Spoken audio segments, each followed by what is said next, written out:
बोलिए श्री सदगुरुदेव की जय।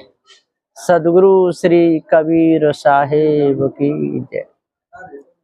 विश्व वंदनीय संत सम्राट बंदी छोर सदगुरु श्री कबीर साहब जी, मेरे हृदय मंदिर के आराध्य परम पूज्य सदगुरु श्री मान साहब जी, पूजा के योग्य सभी संत समाज, मैं चरण कमलों में सिर झुका के तेरे बार बंदी करता हूँ। बोलिए श्री सदगुरुदेव की जय। सदगुरु श्री कबीर साहब जी कहते हैं,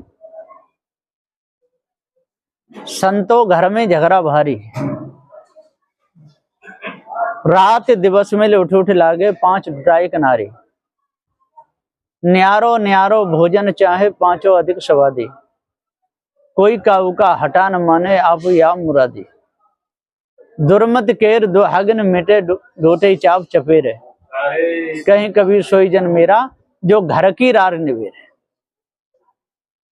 संतो घर में झगड़ा भारी, घर में झगड़ा बहुत भारी है। घर क्या है? जो वासनाओं से तैयार किया हुआ घर, इसमें बहुत भारी झगड़ा है। वासना कोई वस्तु नहीं है, वासना अवस्तु है। पृथ्वी जलवायु अग्नि चारों तत्व वस्तु हैं, और चेतन जीव भी कौन है? ये वस्तु है। लेकिन जड़ और चैतन्य के मेल में जो वासना है, ये अवस्तु है, वासना वस्तु नहीं। और सारा झगड़ा वासनाओं का है। जहां जहां घर बसता है वासना से ही बसता है, और वासना यदि त्याग दी जाए तो कोई घर है ही नहीं। संसार अनादि है, जीव भी अनादि है। तो संतो घर में झगड़ा भारी, रात दिवस मिल उठ उठ लागे पांच डुटा एक नारी। रात और दिवस में उठ उठ के लगते, रात और दिवस। रात में कौन? रात में क्या करने लग जाते हैं बताओ? उठ करके रात दिवस में उठ उठ लागे। उठना एक वासनाओं को कहते हैं, वासना में उठना, उठ उठ लागे विषय भोगने में रात, और दिन में पत्थर पूजने में, ईश ब्रह्म परमात्मा की कल्पना में। तो रात दिवस मिल उठ उठ लागे, इन्हीं कर्मों में लगे। एक तरफ विषय भोगने में और एक तरफ पत्थर पूजने में, नदी नालों की पूजा करने में, ईश ब्रह्म परमात्मा को पूजने में। तो रात दिवस मिल उठ उठ लागे है। तो रात कौन है? वासना। और दिवस कौन है? ये चेतन जीव। अब ये चेतन जीव वासनाओं को समझ नहीं पाता है, जड़ के खेल को समझ नहीं पाता, इसलिए वासना में लगता है। तो रात दिवस में उठ उठ लागे पांच डुटा एक नारी। और पांच डुटा, पांच कौन है? पृथ्वी जल वायु अग्नि आकाश, नहीं को पांच डुटा। और एक नारी, नारी कौन? कल्पना। कल्पना में मिलना चाहता है, कल्पना से मिल करके। और विद्वान त्यागी संत मुक्त होना चाहता है, लेकिन ऐसा नहीं होगा, मुक्त कोई नहीं हो सकता। तो रात दिवस में उठ उठ लागे पांच डुटा एक नारी, है ना। पांच कौन है? पांच लड़के हैं, और पांचों लड़कों की नारी एक है। बड़ा गजब की बात है ना। आपने देखा पांच पति थे ना, किन के? पांच पति कुंती के। कुंती के कितने पति थे? और द्रौपदी के पांच थे। और कुंती के भी थे। कुंती भी कम नहीं थे। कुंती का सूर्य, वायु और ये इंद्र, और दो और थे जिनके तीन, और दो पुत्र थे, नकुल और वो सहदेव थे। अर्जुन, भीम वायु का पुत्र था, वायु ऋषि का, और अर्जुन इंद्र का था। तो अर्जुन, भीम, नकुल और सहदेव, और धर्मराज का वो था धर्मराज युधिष्ठिर। तो सदुदय कहते हैं कि पांच पति पक्के तो द्रौपदी के तो थे ही, तैसी सास और तैसी बहू है। अब कौन किसको शिक्षा दे? है? तो रात दिवस में उठ उठ लागे 5 रुपया एक नारी के पीछे ये सारे के सारे बर्बाद हो गए। बच्चे ने ब्रह्मा भी हुए, विष्णु भी हुए, महेश भी हुए, ये सब के सब हुए, ब्रह्मा विष्णु और महेश, और जे भी हुए, जे कृष्ण भी हुए और बलराम भी हुए। सारे के सारे अंधे हो गए, काय में लग करके, भ्रम भूल कल्पना में और विषय वासना में, इसको समझ ही नहीं पाए, समझदारी भंग। तो संतो घर में झगड़ा भारी, रात दिवस में उठ उठ लागे 5 रुपया एक नारी। न्यारो न्यारो भोजन चाहे, 5 अधिक सवा। और न्यारो न्यारो भोजन चाहते कौन? कान शब्द चाहता है, अच्छे अच्छे शब्दों को, नासिका अच्छी अच्छी गंध सुगंध, जिह्वा अच्छा अच्छा रस, और नेत्र अच्छा अच्छा रूप, और त्वचा अच्छा अच्छा स्पर्श। जी चाहते, इनका यही खेल है। तो रात दिवस में उठ उठ लागे 5 रुपया एक नारी, न्यारो न्यारो भोजन चाहे, 5 अधिक स्वादी, और 5 ही बहुत स्वादी है। लेकिन क्या इनमें जीव है? ये जड़ है, जीव अलग है। इनसे इनको सत्ता देने वाला चेतन जीव है, और जीव इन्हीं में मिल जाता है? शब्द में भून जाता है अपने आप, रूप में भून जाता है, सुगंध में भून जाता है, रस में भून जाता है, स्पर्श में भून जाता है। तो ये सब के सब इसी में भून जाते हैं, अपने आप को जैसा के सारे, और भंग हो जाते हैं।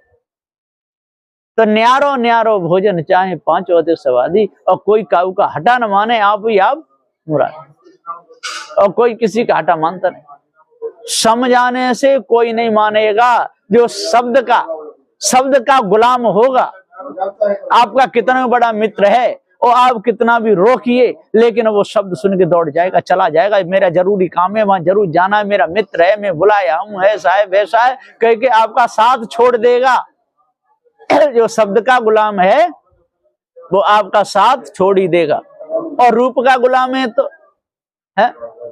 तो वो भी साथ छोड़ जाएगा, चाहे आ जाएगा 2 दिन बाद, लेकिन उस समय आपके साथ त्याग देगा। स्पर्श का गुलाम होगा, वो भी त्याग देगा। तो रात दिवस में लुट लागे 5 रुपया एक नारी, और न्यारो न्यारो भोजन चाहे 5 अधिक स्वादी, और कोई काऊ का हटा न माने, आप या मुराद।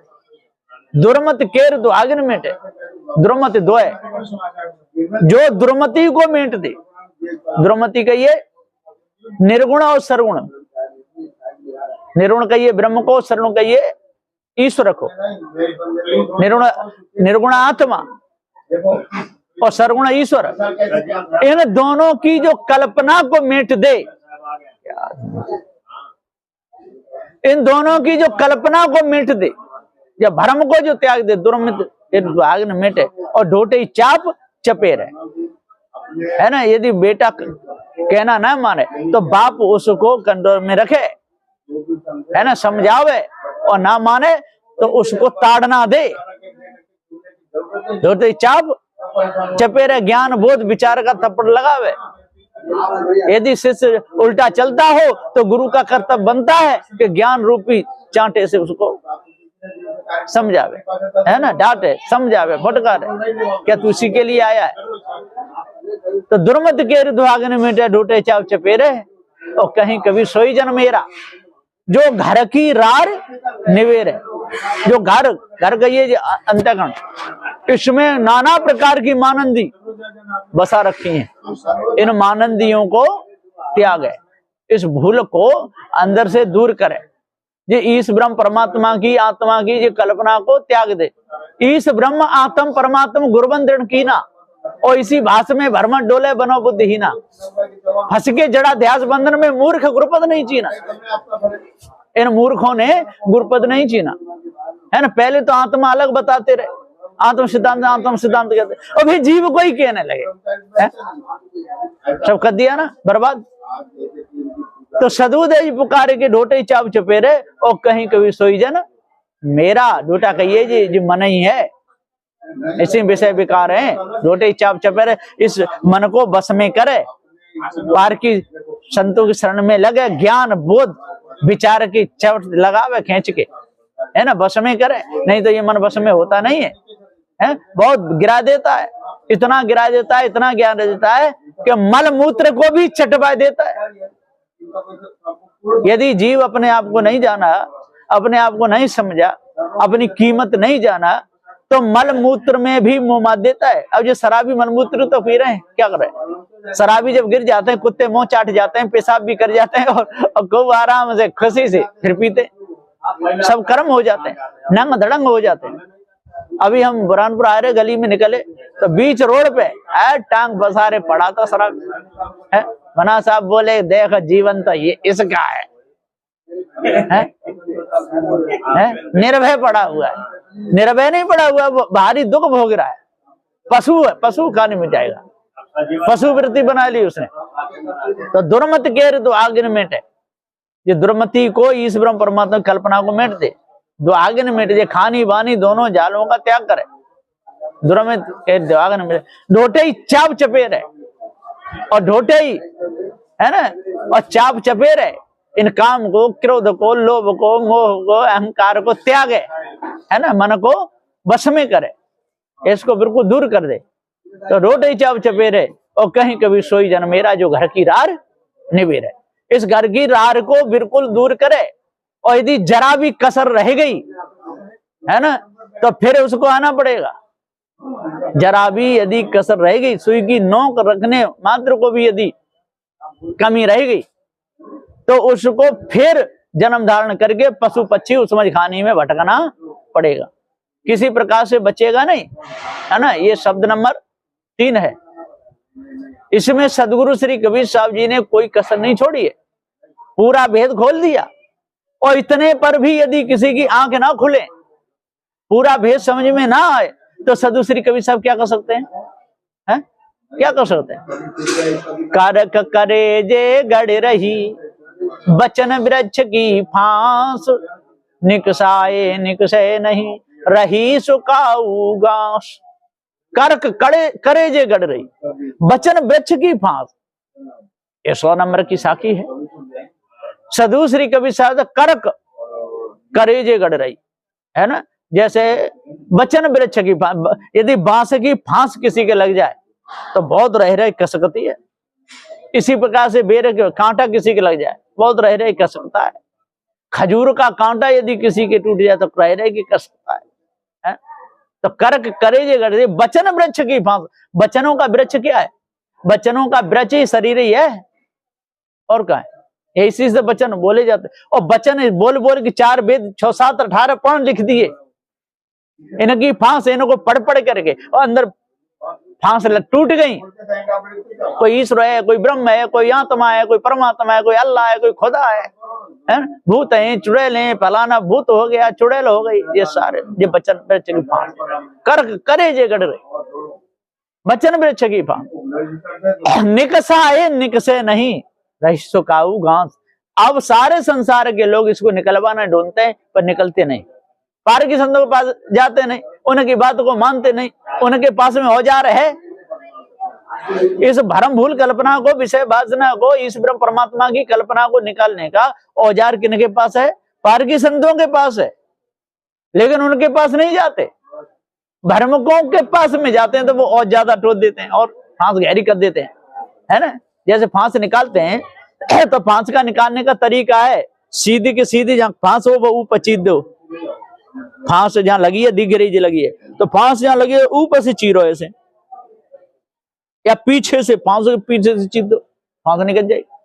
अब वो लोग क्या कहते हैं कि आगे से ऐसे निकालना चाहते तो और गहरी घुसती चली जाती है ना।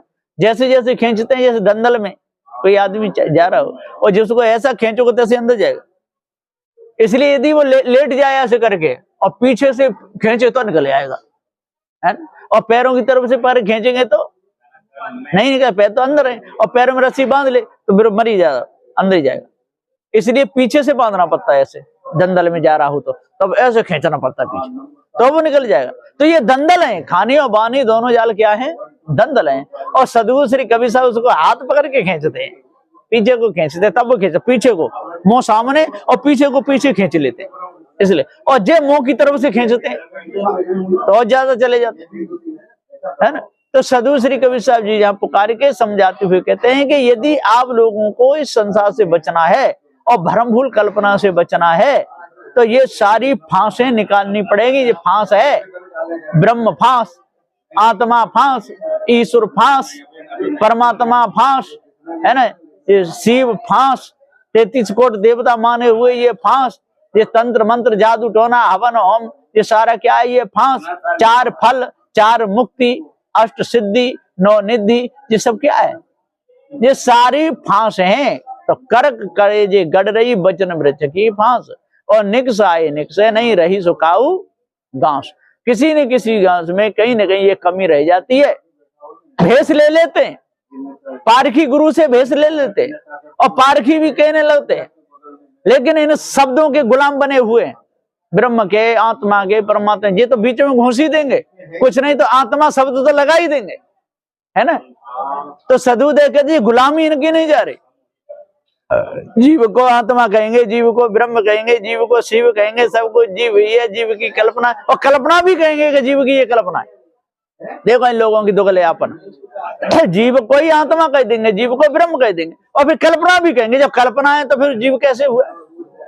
जब ब्रह्म कल्पना है तो फिर जीव कैसे हुआ? जब आत्मा कल्पना है तो वो जीव कैसे हो जाएगा?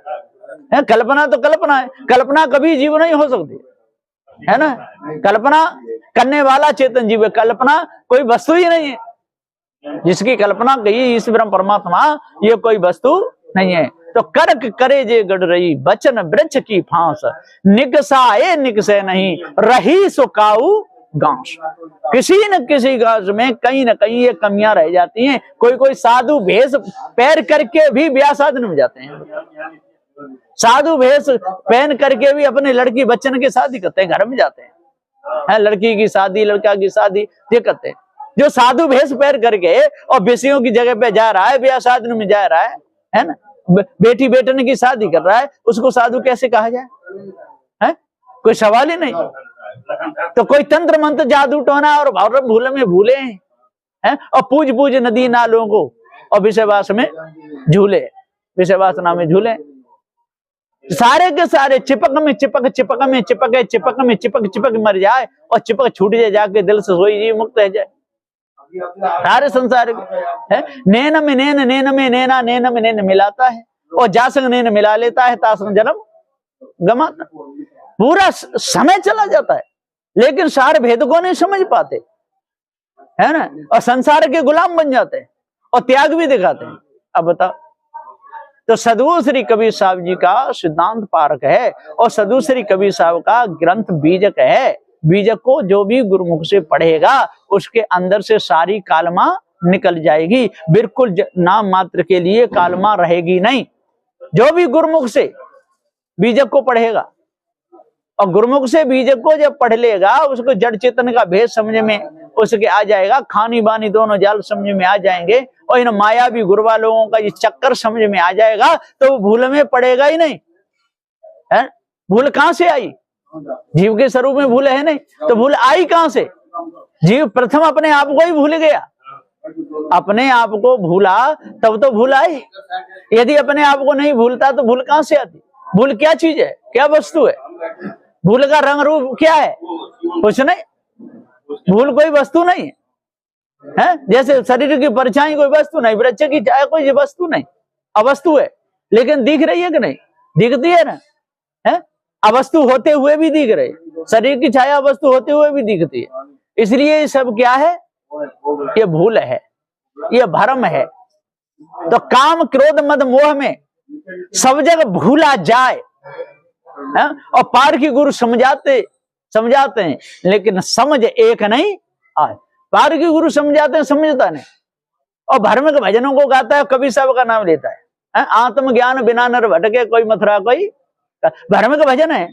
आत्म सब आत्म ज्ञान बिना नर भटके है। ये मायावी गुरुवा लोग कबीर साहब का नाम लेकर के और भजन बना के तैयार कर दिए, और कहते हैं आत्मज्ञान, ये नहीं कहेंगे कि जीव के ज्ञान पारख ज्ञान बिना नर भटके कोई मथुरा कोई काशी, ऐसे नहीं कहेंगे ये दोगले लोग।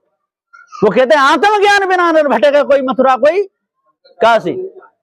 कितना भरम फैलाया। और आगे कहते जाको ध्यान धरे विदे अरे मुनिजन सहसा 88 है। किनका ध्यान धर रहे हैं? आत्मा का, आत्मा का ध्यान धर रहे हैं, जीव का नहीं कह रहे हो। जाका ध्यान धरे, किसका? आत्मा का। आत्मज्ञान बिना न भटके, वो आत्मा का ध्यान धर रहे हैं वो मुनिजन 688। जाको ध्यान धरे मुने, अरे मुनिजन 688 सो तेरे घटमा विराजे है। या दोगलापन तो है नहीं, जीव तो अकेला है। ये चार तत्व से शरीर बना हुआ है और इसमें चेतन जीव का पास है। यहाँ आत्मा कहां से आ गया है?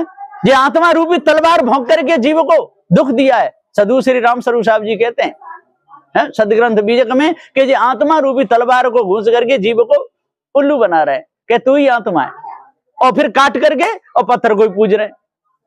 आत्मा मार पसार ने पूजे इनमें किसी ना ज्ञाना। तो ये भ्रम का भजन है। ये सब भजन कैसे हैं? ये भ्रमक हैं। तो सदगुरुदेव जी पुकार के कहते हैं कि जिस भ्रमकों के भजन जब तक हम गाते रहेंगे, और कवि साहब के भजन समझते हैं, खूब गाते हैं। और भी कहते हैं निजातम निजातम बोध भी न भूले। निजातम, निजातम किसे कहते हैं? ब्रह्म को कहते हैं निजातम, है ना?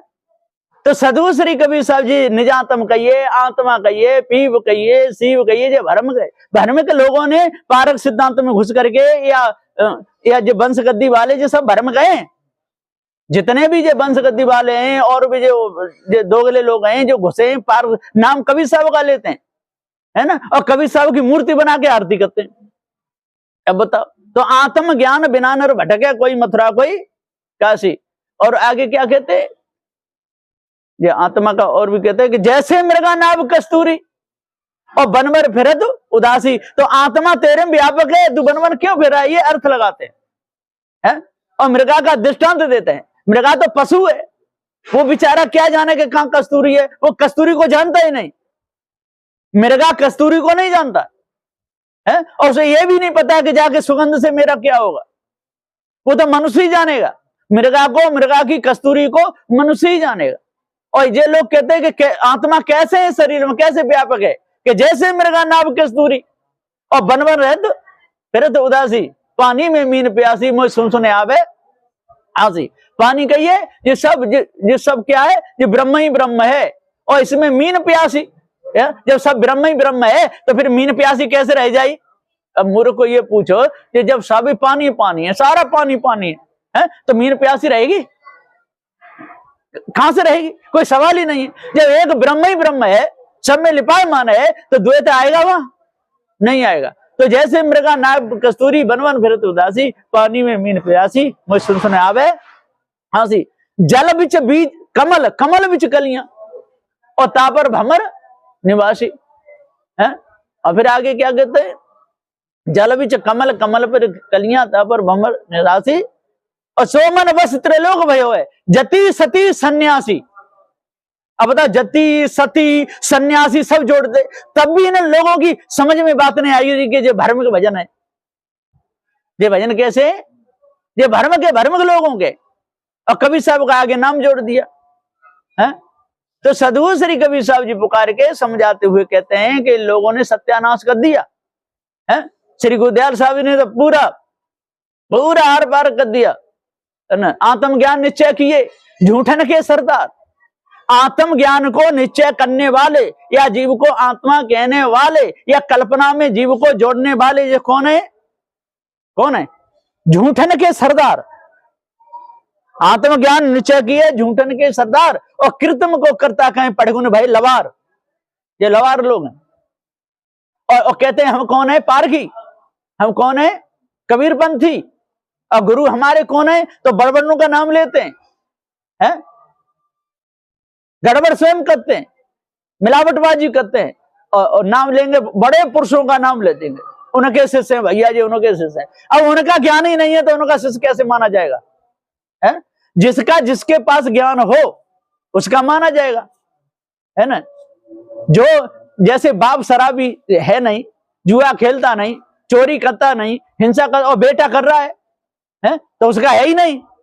जिसकी आदत लगी है उसका है ना। पारखी तो गुरु है और बात भ्रमिक लोगों की मानता है तो उसका वो भ्रमिक ही गुरु है, पारखी नहीं। पारखी गुरु तो कहते हैं कि नहीं ब्याह शादी में नहीं जाना है, वैसे जगह गलत जगह नहीं जाना, शराब की जगह पे नहीं जाना, चोरी के। और बेटा वो शिष्य जा रहा है, ब्याह भी कर रहा है, शादी कर रहा है, बेटी नहीं कर रहा है, बहन की सब कुनवा खानदान में खपा हुआ है तो वह गुरु का चेला नहीं है। वो ऐसे ही गुरु का चेला, जिसकी आदत धारण करी उसका चेला है, जिसकी आदत पकड़ी वो उसी का चेला है। केवल नाम के लिए भले पारखी गुरु बना लिए हो, लेकिन काम सारा भ्रमिक का है। खाए खसम के गीत गावे भैया के।